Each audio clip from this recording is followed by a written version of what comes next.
Walking connects us to the glorious world around us, which we so often lose touch with in our busy everyday lives. It's good for our health and lifts the spirits like nothing else. That is the most incredible view I have ever seen. More and more people are feeling the benefits of this simplest form of relaxation. Walking is about getting fit in body, mind and soul. Being in nature gives me such a sense of the sacred. And in this series, we're going to be joining them. I'm Marine Baig. And I'm JB Gill. Come join us as we celebrate the joy, wisdom and beauty to be found not only in Britain's incredible religious spaces. There's something really special when you enter a place like this. But in its people as well. You're really casting everything else away, all the problems of the day. It's so important for our well-being. If you're mindful and spend time in the present moment, then you'll have a much richer life. We'll be discovering Britain's hidden cultural and historical treasures. Imagine what this would have been like in its former glory. Unreal. And unearthing an array of special places that can bring peace and spiritual fulfillment. Dartmoor is my temple. Dartmoor is my cathedral. No matter where you live, there's some trail or route you can walk. So put on your walking boots, put your best foot forward, as we embark on some walks of life.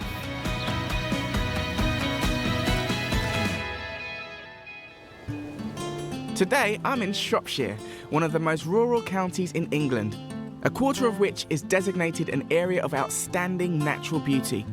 It's also crisscrossed by the longest river in Britain, the Severn. I want to explore how over the centuries, this landscape and the river that runs through it have come to define the way of life for the people who've settled here.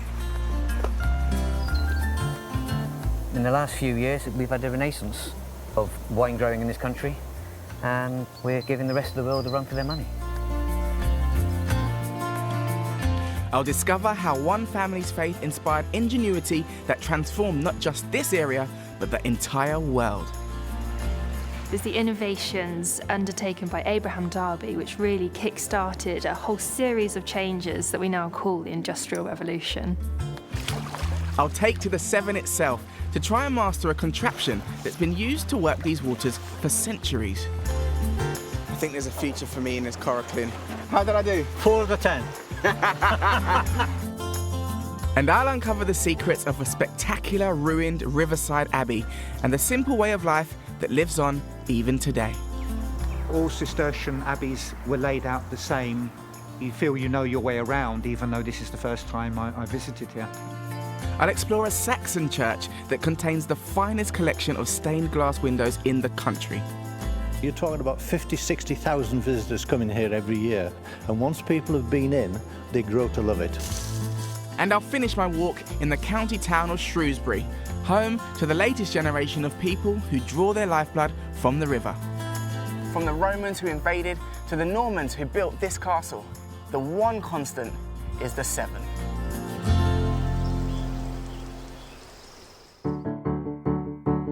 The spectacular Severn stretches 220 miles, all the way from West Wales down to the Bristol Channel.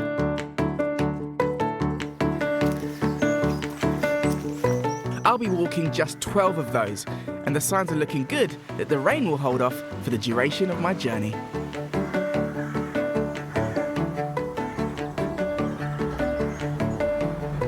And my first stop is a small town with a very big claim. Ask the locals and they'll tell you the Industrial Revolution didn't start in the mills of the north, but right here on the banks of the Severn. I'm en route to a historical landmark so significant the entire town is named after it. There it is, the Iron Bridge. Unfortunately, it's been closed for repair since November 2017 in the biggest restoration project in English heritage's history. It doesn't look like much now, but this should give you an idea of what it really looks like. Opened in 1781, this was the first bridge to be constructed entirely using cast iron, a material that would go on to revolutionise transport, engineering and construction. The forerunner of steel, it was strong, resilient and far more weather resistant than timber, which had previously been used. But I've heard that this isn't just a story of engineering ingenuity, there's a fascinating religious tale to tell too. So to find out all about it, I'm heading down the gorge to the Coalbrookdale Museum of Iron.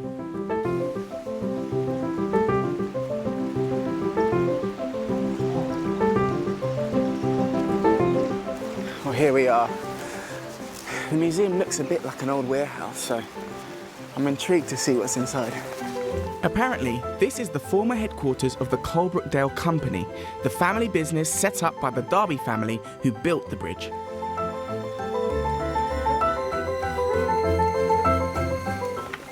Hello there. Oh, good morning. How are you? Is Georgina around? I'll give her a ring for you. Hi, Georgina. Gentleman to see you. Look, they've got little miniatures of the bridge. Handmade as well. Amazing. Museum curator Georgina Grant is going to tell me more about the pioneering work that occurred here in the 18th century. What are all these buildings?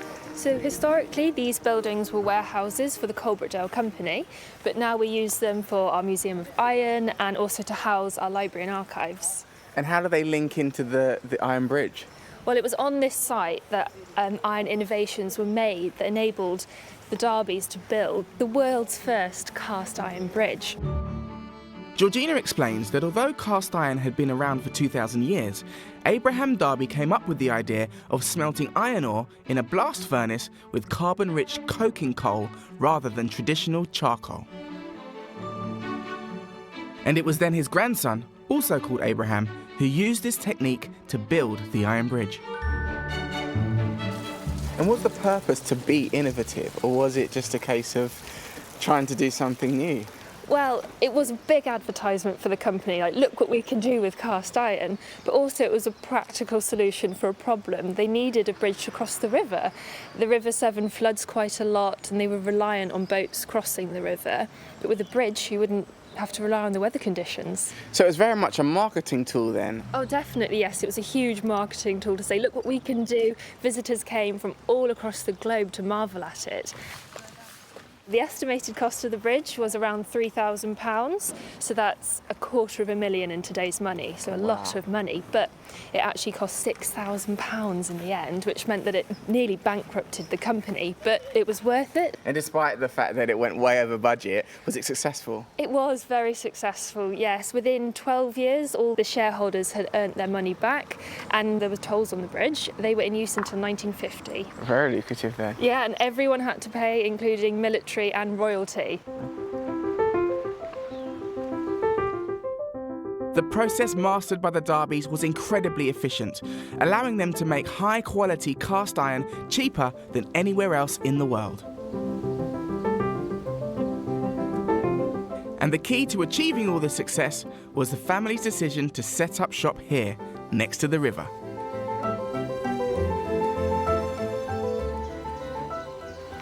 So this is where the water wheel was. It harnessed the power from two streams, and that power was used to power the bellows for the furnace. Is that one of the reasons why the Darby family moved here, because of the natural resources in the area? Definitely. So this is the area of the Coalbrookdale coalfield. So you've got an area hugely rich in raw materials. There's coal, iron ore, limestone, clay, everything you need really for industry.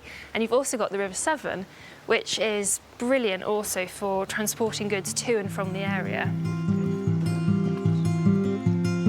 And the remains of Darby's original blast furnace are still here, 250 years after he began the first mass production of cast iron. So this is the old furnace. It was here that we say the Industrial Revolution began. It was the innovations undertaken by Abraham Darby which really kick-started a whole series of changes that we now call the Industrial Revolution. So this wasn't just a major innovation for the area, for Shropshire in the UK, but this was actually the start of a global transition. Exactly. So what happened here, the effects are felt all across the globe. So we've got a lot of world's first coming out of this area, the first iron rails, the first iron railway wheels, the first cast iron steam cylinder engines, which was really important. You've got the first cast iron bridge, and then the first steam railway locomotive in the world. I mean, I know that Birmingham and Manchester are obviously on the map for being key areas in the Industrial Revolution, but I didn't realise that Shropshire was the heart of it all. I know, where it all began, in sleepy Shropshire. And was there a religion for the community here at the time? Yes, the Darbys were Quakers, and that influenced how they treated their workers, and there was this rise of Quakerism across Britain, but this area as well. Did those religious beliefs then affect how they ran this company? His beliefs particularly influenced his attitude to workers. So the Darbys, they built schools for their workers, housing, shops, ale houses even, and they created this, fostered a community built behind this belief of Quakerism. Well, thank you very much, Georgina. You're welcome. I had no idea that this area was so massively important to not just the country, but also the world. And it was all underpinned by the Darby family and their religious beliefs.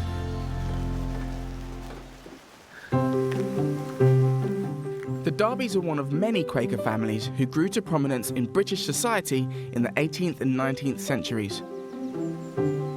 Quakers founded banks, including Lloyds and Barclays, manufacturers like Clark's Shoes, and the big three sweet makers, Cadbury, Rowntree and Fry.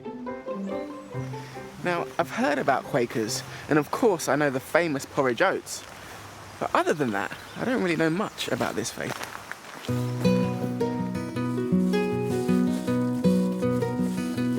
A quick look at the internet reveals that Quakerism began in England in the mid-1600s and spread rapidly throughout the country.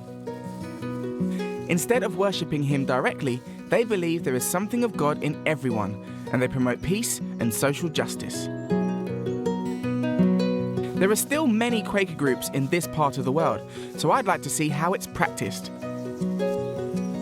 To do so, I'm walking a short distance away from the river to where the Darby family used to live. And it's here I'm meeting practicing Quaker David Bowgett. These are the Darby houses, and I should be meeting David just round the corner. Oh, hello. Oh, hello. I'm looking for David. Oh, I'm Jill. I'm the doorkeeper. I'll take you through. Meeting's already started, so we'll need to be quiet. Okay, no problem.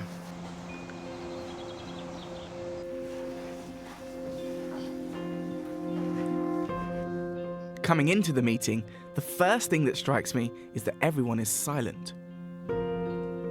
When I go to church, people are reverential, but there is usually a priest or a vicar leading the congregation.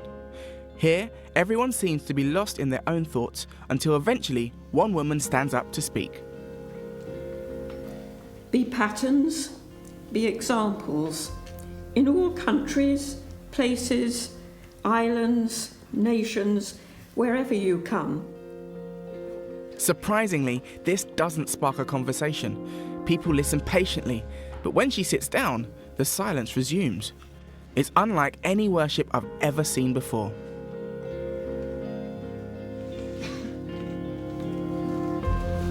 Once it's all over, I have bags of questions for David.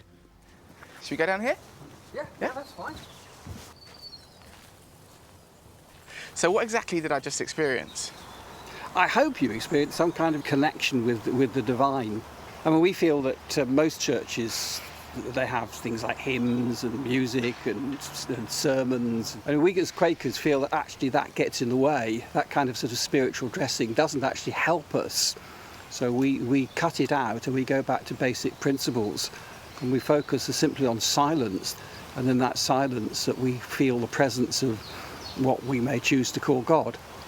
So is there someone leading that, or how does it work? No, we don't have anybody in charge. It's slightly different, I suppose, to the structure that I guess a traditional Christian's used to, where you can learn about how things work. Yeah, I accept it's an issue, and that's one of the reasons that we have tea and coffee afterwards, so we have a chance to have the kind of conversation that I'm just having with you now. And Friends House, which is our sort of central secretariat in London, produces all sorts of really good books that we use for discussion or for silent reading. Do you use the Bible as the foundation of what you do? We'd say that we were rooted in Christianity, but because a central tenet of our belief is that everybody has their own personal spiritual journey, then some people come from traditional Christianity, refugees from other churches, but equally we may have people that have come to us from Islam or from Buddhism or from no religious belief at all.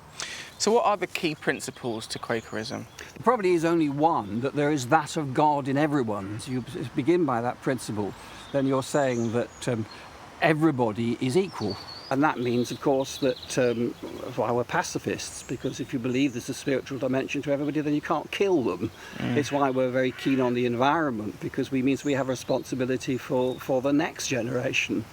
Have you always been a Quaker, David? No, I was brought up in the Anglican Church. I used to take services every Sunday, but I was finding it increasingly difficult to deal with the dogma of the church. Why was that? Well, I just didn't believe it anymore, and I wasn't content to say words I didn't accept. So it was wonderful. I moved to another town, and that gave me freedom to go around and visit other churches. And I was going to do all of them, all the different denominations, but the first one I went to was a Quaker meeting, and I never actually left. And it's stuck. I'm stuck, yes, I'm still here. Thank you very much, David. Nice to meet you. See you again sometime. I have to get back onto my walk now, after you. It's really interesting with Quakerism. I think that it's great that they're inclusive. You know, that's what the bedrock of Christianity should be about. You know, if you look at the experience of Jesus and how that's dictated in the Bible, he's inclusive of all different types of people from all different walks of life, and it's very much clear that that's exactly what Quakers believe, and I think that was the thing that resonated most with me.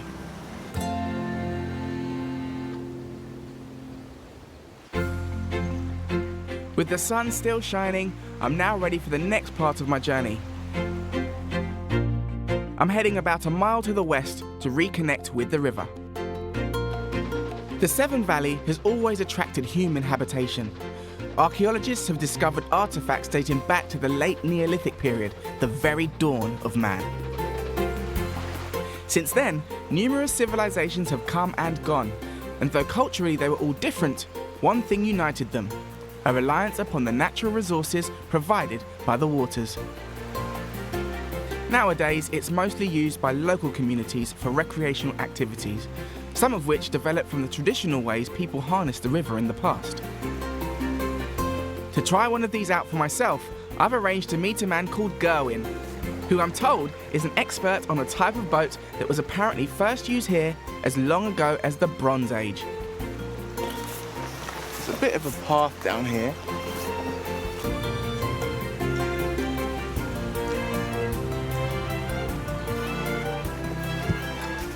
Hello, Gerwin. How you doing? Hi there. JB. Hi there, I'm Gerwin. Hello, Gerwin. Good to see you. so just explain to me what this is. This is a coracle.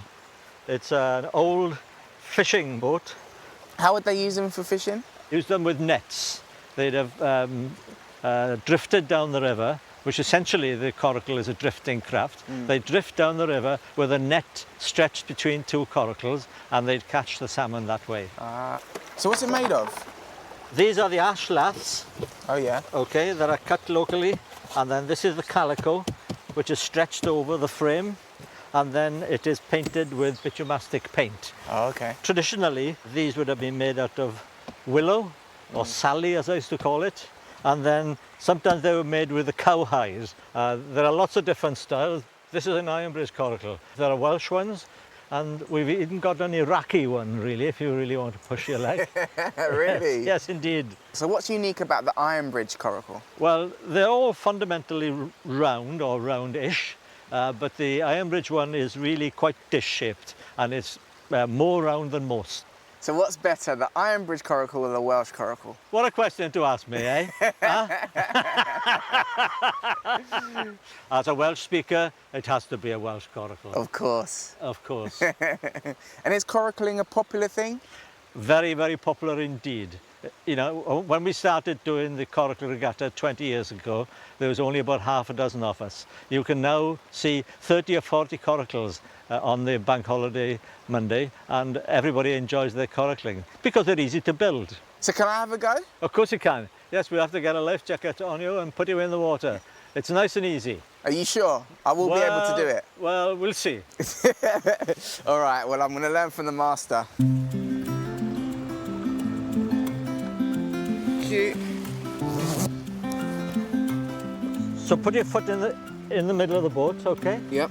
And then slide your bottom into the middle and put a foot in each corner like so. Then it should be steady. Yep. After that, you've got to row or scull, as we say, okay? So what this is the action. It's a figure of 8 action, okay? Yep.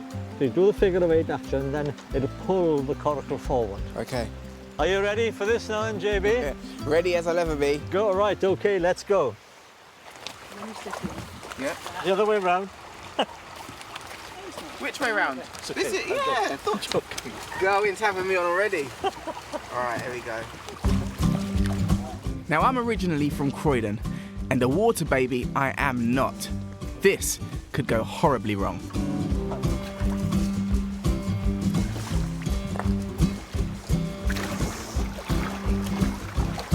I'm definitely doing exactly what he's doing.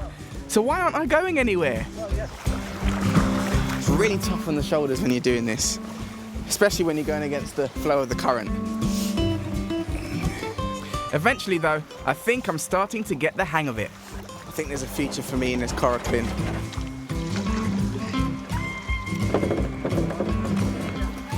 Whoa. Yeah. Right. Well done, that man.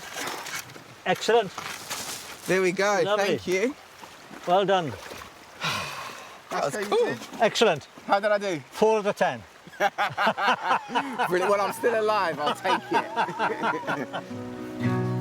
Apart from being simple to build, coracles are very light, so they can be easily carried on your shoulder if you need to travel overland. No wonder they've been around for so long. There you go. That's how it's done.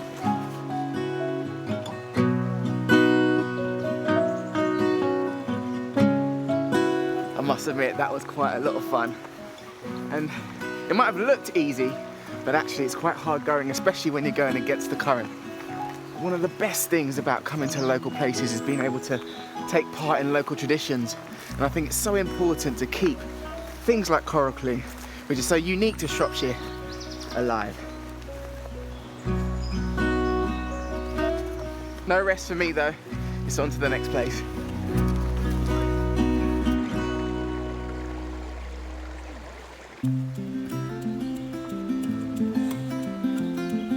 I'm following a quiet country road running alongside the Severn for another mile. As with all river valleys, the route is quite flat, and I'm finding it very easygoing as I head towards my next destination.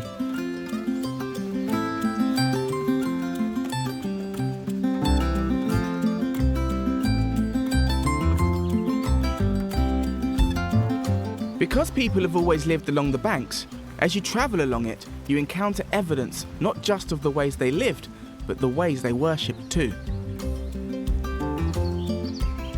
My guidebook tells me that somewhere nearby is Buildwas Abbey, established here by the river almost 1,000 years ago.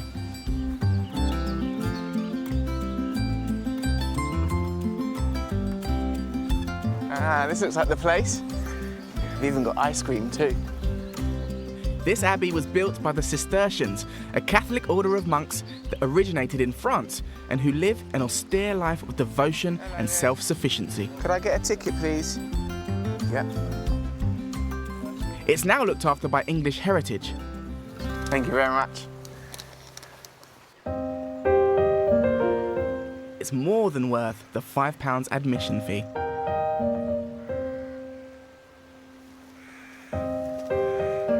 Abbey's massive.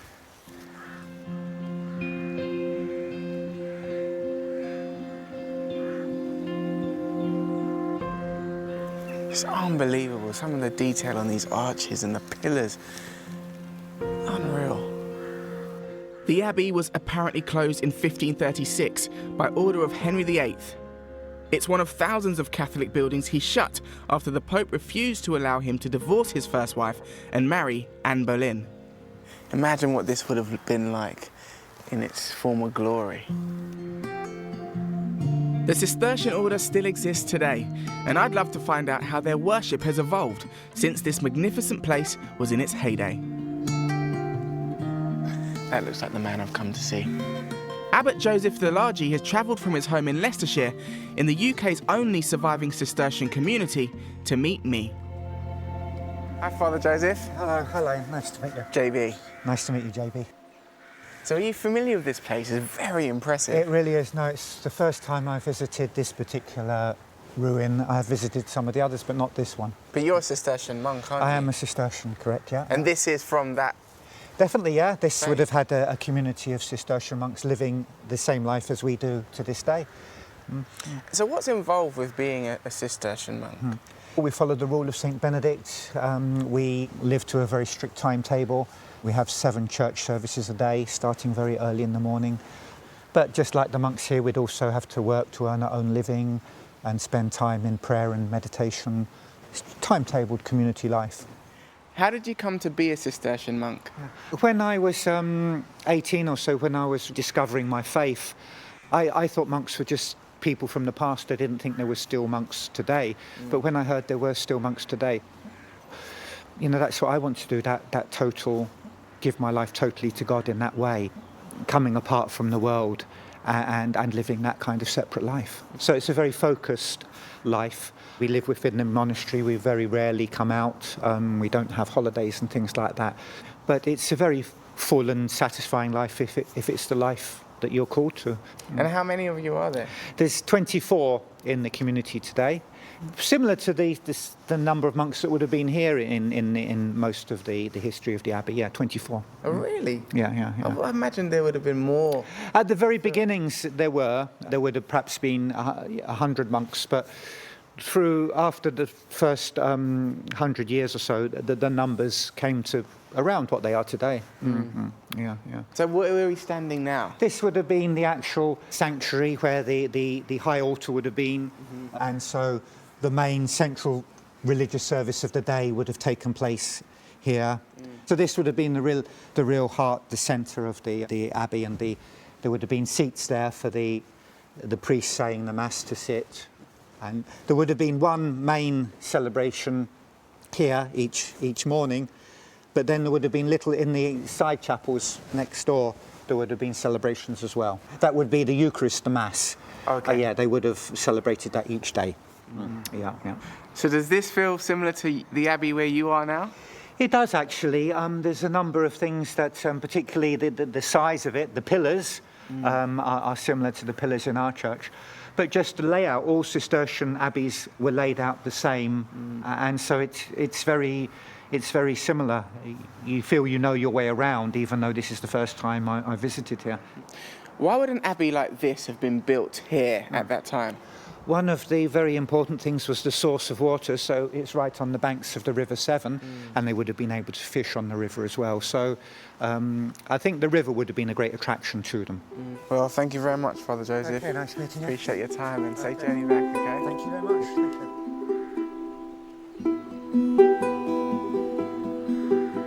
These ruins are epic, but what's even more fascinating is that Father Joseph is living the same life today as the monks here did 800 years ago.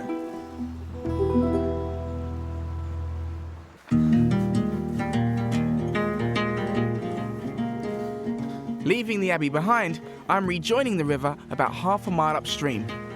Although it's fairly firm underfoot today, on occasion the Severn does flood, leaving the riverbank quite boggy. I love coming back to the water. It's been such a key part of my walk here, and you can see how the people who've settled here have used it. And one of the things that the river has always provided is food. This patch of water is recognised as one of the finest places in Britain to fish for barbel, chub, pike and roach. And just like the Cistercian brothers used to fish the river for sustenance, there's one member of the modern clergy who tries to combine that pastime with his ministry. His name is John Barrett, and believe it or not, he calls himself the Fishing Vicar. John.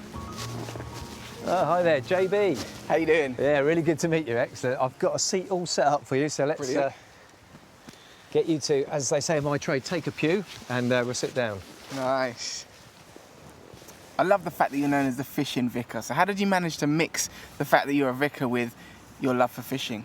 I think for me it's about integrating every aspect of your life. So I was a fisherman before I became a Christian. I became a Christian before I was a vicar. I think the thing that's most integral and pivotal to who I am, the thing that I would say that defines me as a person is my faith. You know, whatever I'm doing, there's a sense in which I feel that I'm doing that as a Christian.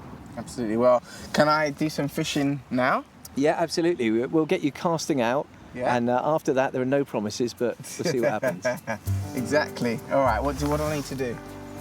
Right, pick up the rod. Along with another minister and fishing fanatic, John started Christian Anglers UK to meet with fellow fishermen of faith. Now 60 strong, they get together for barbecues and Bible studies outside of a formal church environment. So that way, round to the right, and send it. We love it. Come on, son. Look at that. Slightly tighten up to that, and we'll put the rod in the rest. And with that, we wait. There's quite a lot of downtime when you're fishing, isn't there? Yeah, particularly in this sort of fishing. There are some sorts which actually are extremely active, but this one's much more about sitting back and waiting for that one big fish. And I think that's one of the reasons why I like fishing. There was a guy whose life sort of spanned the 16th and 17th centuries called Isaac Walton, and he wrote a book called The Complete Angler, which is the third most reprinted book ever in the English language, behind just the Bible and the works of Shakespeare. It's a book that celebrates the countryside. It's a book which contains lots of tips and instructions for how to fish in the 16th and 17th centuries, but it also contains a lot of religious writing. And there are some academics who think The Complete Angler is actually as much a religious allegory and a book about his Christian faith as it is a book about fishing. What do you think it is about fishing and faith in particular? Obviously in the Bible there's lots of references to people who have fished before. Yeah, I mean, Jesus' first disciples were fishermen, and he famously says, "Follow me and I'll make you fishers of men." And James and John and Peter and Andrew were fishermen. But I think particularly today, our lives are so frenetic and so hectic. And when you're fishing, someone once said that time feels like it collects. You know, you get that time, you get that space. And I think if you already do believe all of this stuff that we sit around and we see today and that we're enjoying, if you believe that God created that, then just being immersed in it and having the time to appreciate it draws you to that place where you want to thank God for all of this stuff. So I think fishing almost can be a bit like an act of worship. And I think for those who don't have a faith, I think when you're in quiet places like this, fishing often takes you to what you might describe as quite a sort of spiritual place. We wait for an hour, but sadly don't get as much as a nibble. It doesn't matter one bit though. What's not to like about sitting back and relaxing into a good conversation when you're in a place like this? Brilliant. Well, it's been lovely meeting you. Fantastic. What an afternoon. Thank you very much. I really appreciated it. Pleasure. I leave John to it. It's been a gorgeous day, but I've still got a bit of a trek ahead of me, so I'm going to stop for the night. I want to be up bright and early because there are still many treasures ahead of me further upstream.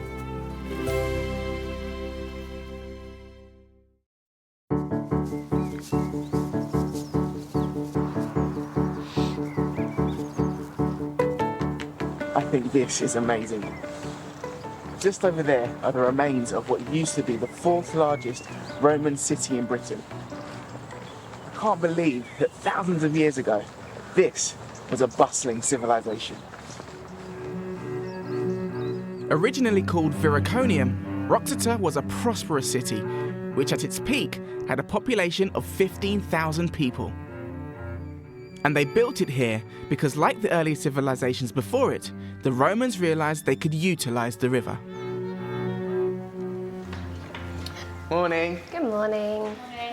Welcome to Roxeter Roman City. How are you today? I'm good, thank you. That's good. Is it okay to get in and see the ruins? Certainly. Incredibly, it's thought that in its prime, this place was almost as big as Pompeii, the Roman city near Naples that was destroyed by the eruption of Mount Vesuvius in 79 AD. Today, much of Roxeter remains below ground, but guide Hannah McGonigal is going to give me a tour of one of the highlights of what's been uncovered, the bathhouse. So what are we standing on right now? So we're currently standing in the Basilica, which is basically just a big gym. So the Romans believed that they had a layer of dirt underneath their skin, and the only way to get that out and become squeaky clean is to sweat it out. So you'd be doing your exercises in here, and then you'd move on to the other areas of the bathhouse. And they pumped all the dirty bath water, all the dirty toilet water, anything they didn't want into the city, into the river. So they didn't use the river for swimming then, did they? I should hope not. But then the Romans didn't really know about germs, so they may have done, because to them, it just washes away. The Romans used a sophisticated underfloor heating method known as hypercaust. The floor of the bath was raised above the ground by pillars called pillae stacks, which supported layers of porous floor tiles. Hot air from a central furnace would circulate through this enclosed area into the rooms above to heat them. So what area would this have been? So this is all part still of the bath complex. So we've come in from the gym, we've entered the cold, unheated room where you literally just plunge yourself into the pools on either side, pick yourself up and move you on, because no one wants a cold bath in Britain. The next room is the best room. This is the really hot and steamy room. The kids would go play off, the adults would have a good conversation, and personally it's my favourite room.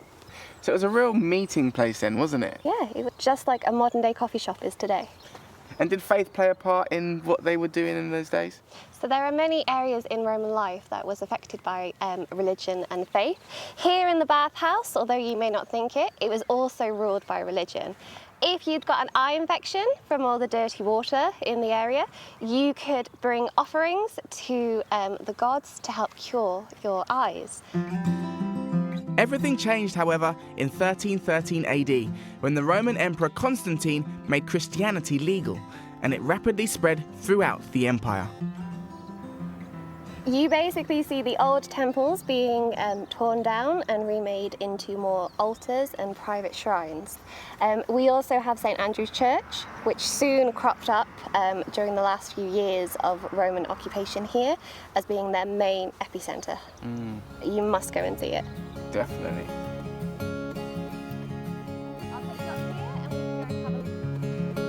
I always find ruins really interesting, especially when you consider the life that would have been here has now been swept up and forgotten. The river, the land, the forests have all remained, but the people have disappeared. It makes me wonder what future generations will think of the ruins that we leave behind.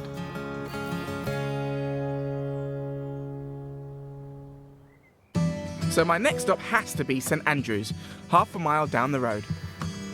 Though it's been rebuilt and reconfigured several times since the Romans left, Hannah assured me there's still clear evidence of their presence in the current structure. It's a striking, elegant place of worship. Though it no longer has an active parish, because of its historical significance, it's now under the care of the church's Conservation Trust. To help with the upkeep, it runs a scheme called Champing here. It's essentially a night's camping inside the church. And lucky for me, one of the groups staying tonight is a bit of a St. James expert. Hello, ladies. Oh, hello. Nice to meet you. How you doing? Hello. JB. Oh, Mary. Hello, Mary. I've actually been at the Roman city. Oh, yes. And I thought I'd drop in here to find out a bit more of the Roman artefacts that are here as well. Oh, right. Well, just behind you where you're standing, this is a very important one. And this was originally the base of a pillar in the Roman basilica. So what they've done, they've turned it up the other way around and made it into a baptismal font. But you'd walk past that and not realise that it was a pillar at all? No, you would. Yeah, that is the thing. You wouldn't really realise that it was Roman, would you? Not at all. I wonder how they even got it here. Well, it looks pretty heavy to me. Search me how they got it here, but it must have been taking a long time. Would you like me to show you? And Mary has another surprise for me, something I'd completely missed when I arrived at the church. The interesting thing about this church, which is another thing to do with the Roman city of Viriconium, is that the pillars either side of the gate here are Roman pillars which were brought from the Roman city. Oh, and wow. we think that they were pillars which were in villas belonging to some Roman citizens. You don't usually see this sort of thing, you know, on a church gateway, do you? Well, even if you do, you don't necessarily recognise them as being Roman, would you? No, you don't. No, I think it's amazing. How long ago would they have come here? About 1,500 years ago, something like that, yeah. Well, there's no doubt the Romans built things well if they've been here for 1,500 years. But the Romans left more than just buildings behind. They introduced something to Britain which remains an intrinsic part of our culture to this day: wine. Now, just a short walk up this road with the sun making a welcome return, I've arranged to meet Martin Millington, whose family have been running a vineyard here on the banks of the Severn for 27 years.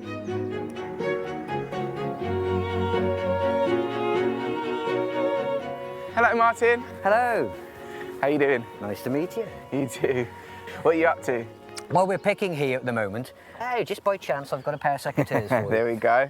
So what do I need to do? I've never done this before. Well, in essence, what you do is you cut the fruit off the vine itself, and then you end up with a nice bunch of grapes. Okay, perfect. I can do that. Well, can you eat these grapes as well? You can. I wouldn't suggest eating too many of them, though. Because, of course, the winemaking grape contains various acids. Yeah. Those acids are very good at moving, put it politely, moving the digestion along. Oh, yeah. That's the reason why we still take people with grapes in hospital nowadays. Oh, really? Yes. First thing you do when you go into hospital is you get bunged up. Well, what they found is by taking people grapes in hospital, the acids in the grapes will move the bowels along. And, of course, then you're not bunged up, and you're feeling a little bit more healthy. But of course, that has got completely lost in the mist of time. Well, I was up at the Roman city earlier. Did they use this space for growing grapes as well, for wine? They would have had a vineyard in the area. Quite where is open to conjecture, but the Romans took the vine wherever they went. And what they found was if they added that to the local waters, they didn't become perhaps as poorly as if they was just drinking those local waters. And of course, the fermentation process changes the sugars in the juice to alcohol. Alcohol is a natural sterilant, so of course it's better for them to drink. And so of course the vine itself effectively was the giver of life. Yeah. And as such became entrenched in all sorts of religions all around the world. Absolutely. I was going to say that is pretty much one of the core teachings that Jesus had in the Bible. In those days, you stayed where you were born. You were used to all the bacteria and so on in the water source. If you went down to the next village down, it's a different set of nasties. And so what they found by the addition of the fluid that was given to them by fermentation of the grape, that would actually cleanse some of the water, hence give them their life. So there actually is a little bit of truth in the fact that some wine is good for you. Yeah, well, yeah. I wouldn't suggest drinking too much because that affects other organs of the body. Yeah. But actually in moderation, wine can be very, very good for you in a very medicinal way. When the Romans left, of course, a lot of the knowledge went with them, and of course, a lot of the vineyards died out. But in the last few years, of course, we've had a renaissance of wine growing in this country, and we're giving the rest of the world a run for their money. Well, they're growing very well here, aren't they? So the Shropshire Sunshine this time has done them a good treat, I tell you. We make here somewhere around about 15,000 bottles a year. And do you distribute that around the country or around the world? The honest answer to that question really is, how many do you want? Well, I'll definitely have to take 1 or 2 bottles with me when we go. Can we try some? You're very, very welcome to, but can we just do a bit more picking first? Because I've got to get the press on. Yes, of course. The warmer temperatures we've been having, along with favourable environmental factors here, means Martin and his wife Amanda now produce 7 different grape varieties, and I can thoroughly vouch for each of them. But can I buy a bottle of the Shropshire Red? Yeah, of course you can. All in the interest of research, you understand. Well, thank you very much. You're welcome, thank you. Enjoy your day. I will do, and all the very best. Thank you, nice to meet you, bye. Well, I'm no wine connoisseur, but that was very nice indeed. And I suppose a special thing about coming to a place like this is the stories, and you feel like you're tasting a piece of history with every sip of wine. Can't think of a better way to break up a walk. It's been a glorious day so far, and the sun is still shining as I follow the river as it flows from the countryside into the outskirts of the county town of Shropshire, Shrewsbury. I've seen how both Romans and medieval Christians lived their lives on the banks of the river, but I've heard there's a unique insight into another, somewhat more unexpected, religious practice to be found here amongst the shops and restaurants. Somewhere around here is a person I'm really excited to meet. He's one of the few remaining British practitioners of a skill that goes back centuries, and I'm about to get a private view of his incredible work. And that's if I can find his workshop. I'm looking for Aidan Hart, painter of religious icons. These wondrous paintings are meant to provide a window between heaven and earth. Here we are. Hi, Aidan. Hi, welcome to the studio, JB. This is amazing. Thank you so much. What's going on here? Yeah, this is an icon of the Mother of God and Christ called Our Lady of the Sign, and this is for a church in Cambridge, and it goes together with more icons here which I'm painting. And are you a man of faith then? Very much so, yeah. I've been a Christian virtually all my life. I'm a member of the Orthodox Church. And is this type of art something that's particular to the Orthodox denomination? It's been known recently as particular to the Orthodox Church, but in fact it was common to the whole of Western Christendom, at least up to the time of Henry VIII in Britain. So now we're used to churches with bare walls, but in fact, up until his time, churches are full of images. In the Orthodox Church, these depictions of sacred figures are directly venerated, as if the image itself is a holy object.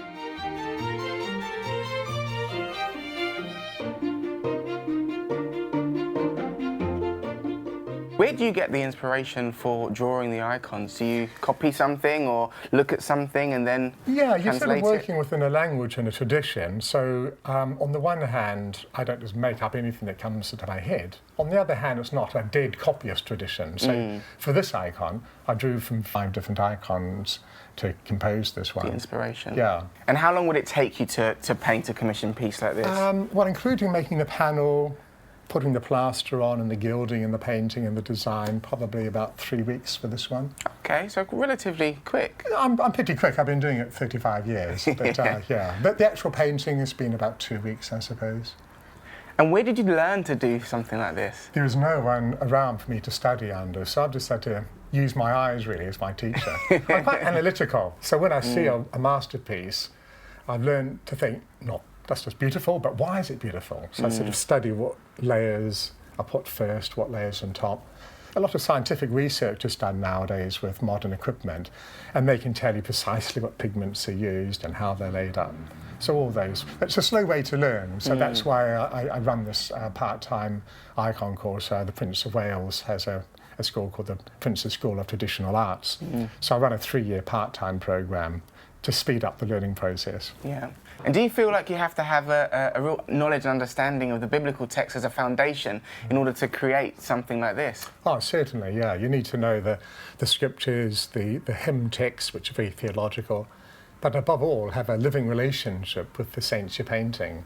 So I think I'm a theologian in colour. I've never heard it put like that before. And I studied theology at university myself, so brilliant. The colours Aidan uses are all made from natural materials, and I'm keen to have a go at making them for myself.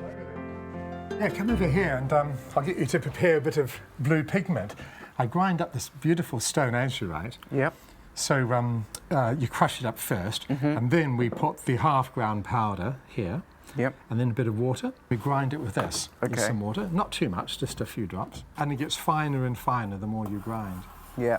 But it's a funny thing, if you grind it a lot, the blue gets less and less blue. Oh, really? So it's getting the right balance. If you want a really fine pigment, it's going to be less blue. If you want a really deep blue, then it's going to be a bit coarser. So in fact, from one stone, you can get about 5 different grades of blue. Wow. And it's all to do with the size of the particles. It's like amazing. Yeah. Am I doing a good job of this? You're doing a good job, brilliant Yeah. job. Then when you're finished, you can either leave that to dry, then you scrape it off as powder, like that, or you can store it as a paste. Wow, so there's no wastage either? No wastage.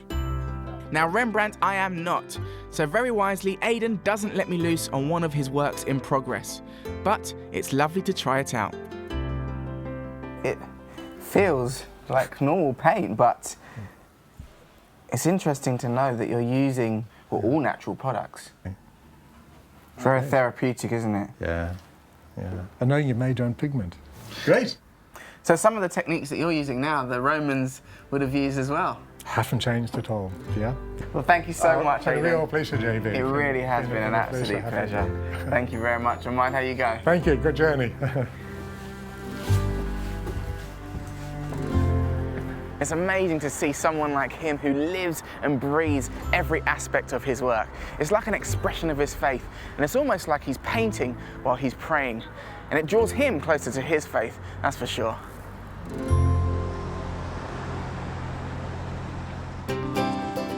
I'm now heading across the river into Shrewsbury itself, which is almost completely encircled by the Severn. My guidebook tells me it was established in 800 AD. Being so close to the border, it's been the scene of many battles between the English and the Welsh. In the Middle Ages, it thrived because of the wool trade, and it retains a medieval street plan with many narrow, cobbled thoroughfares. Today, over 70,000 people live here, and there's a vibrant religious community with 2 synagogues, Buddhist and Muslim centres, and 4 churches. And apparently, I can't come here without stopping in at one in particular.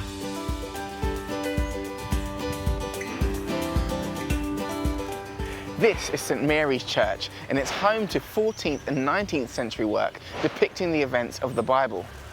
I've heard it's pretty special. It's a Grade 1 listed building dating back to Saxon times. And its spire is one of the country's tallest.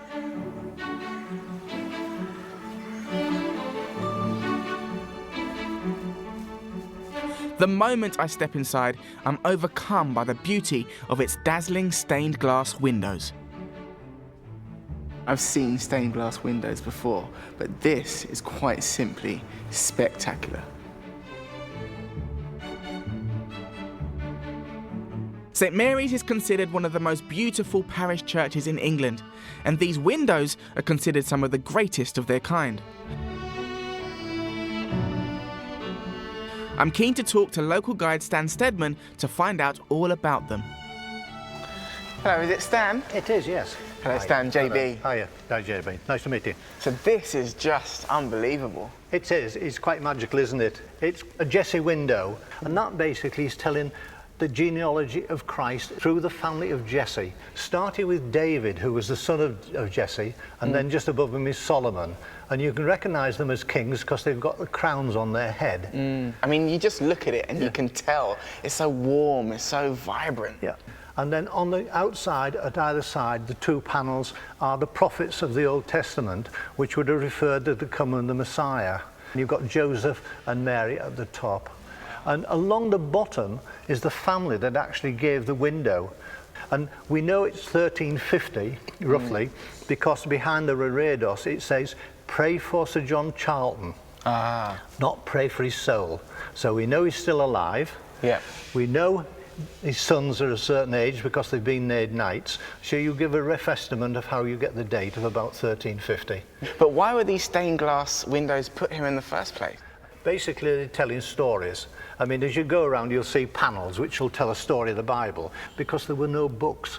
And so people were actually looking at the windows and they'd learn the stories. And is this still a consecrated church? Because I feel like something like this has to be shared. It's what is referred to as a redundant church, because the parish couldn't support the church. Fortunately for us, it was unlike other churches. It was taken over by the Church Conservation Trust, and they do a fantastic job. And thousands of visitors come in here. You're talking about 50, 60,000 visitors coming here every year. And once people have been in, they grow to love it. So what else is quirky and unique to this place? Well, I'll show you my favourite panel, which shows you the originality of all the things that are in this church.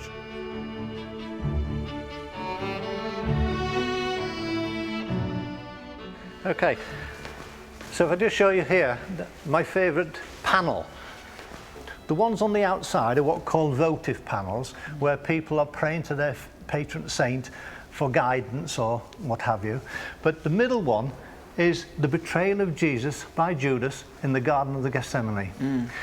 And just looking at that picture, you've got everything there. You've got the kiss, you've got the coins, you've got the Roman soldiers, you've got Jerusalem in the background, you've got the garden with the trees.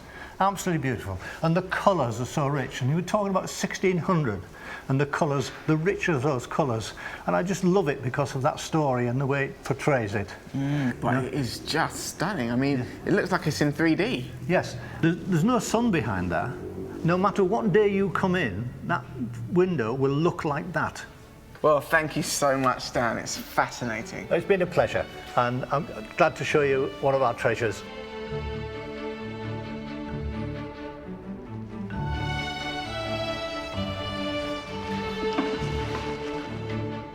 There must be literally hundreds of stories in these stained glass windows.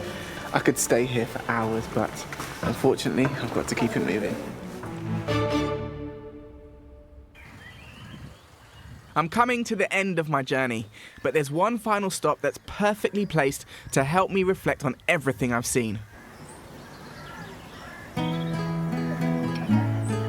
Built in 1070, this Norman castle was originally a fortress against Welsh invaders and benefited from being surrounded by the Severn. I mean, just look at this. Incredible, isn't it? After falling into disrepair, the castle was extensively rebuilt in 1790 by the civil engineer Thomas Telford. Telford also built an iron bridge over the Severn at Buildwas, using many of the techniques pioneered by Abraham Darby, who I learned about at the start of my walk.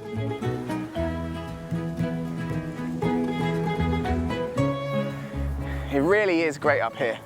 The views are just spectacular. Looking back over the castle walls, I can see the entirety of my route, with the mighty Severn unfolding in front of me.